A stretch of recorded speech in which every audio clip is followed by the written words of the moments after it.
بسم الله الرحمن الرحيم maanta waa maalintii labaad shirka loo yaqaano non aligned movement ama wadamada dhexdhexaadka ee dunida shirkaas ayaa maanta noo socdo waa maalintii labaad waxa loo kala saaray laba guddi oo kala duwan guddi wuxuu ka shaqeyn doonaa siyaasadda iyo horumarinta non aligned movement kan kalena wuxuu ka shaqeyn doonaa arrimaha bulshada iyo dhaqaalaha marka labadaas ayaa wafdiga Soomaaliyeed ee halkan ku sugan ay qayb ugu jiraan anaga waxa dadaal ugu jirnaa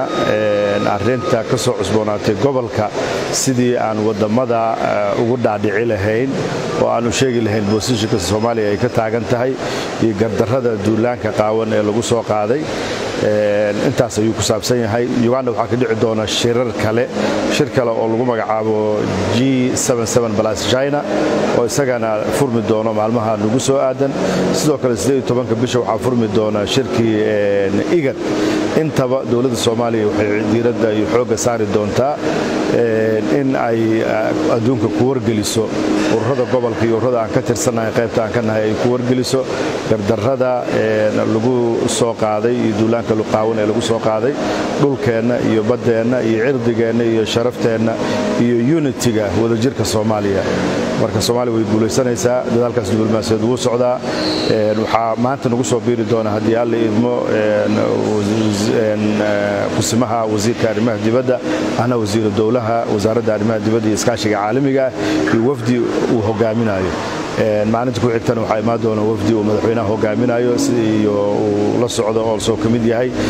ra'iisul wasaare ku xigeenka sidaas ayaan halkaan Kampala ku nimid oo aan ku joogi doonaa oo aan ku dhameystiri doonaa guulna wala noqonaynaa insha Allah shacabkana waxaan rajaynayaa in gacmaha is qabsadaan oo ay ku dadaalaan sidii dalkooda iyo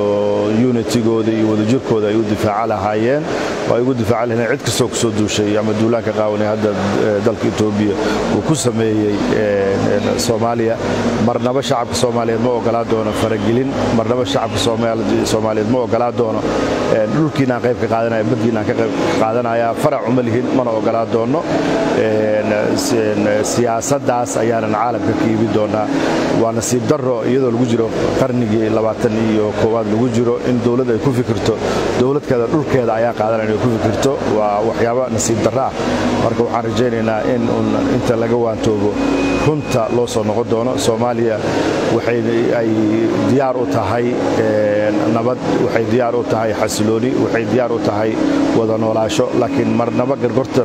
gorgortan iyo wada hadalka ma galayso dhulkeeda iyo badeeda iyo hawadeeda marnaba gorgortan iyo wada hadalka ma gali doonto ummadda Soomaaliyeedna intaas ayaan rajaynayaa in ay fahamkooda iyo wadajirkooda ay macna jiray ay ka midoobaan saas ayaan rajaynayaa. Assalaamu calaykum.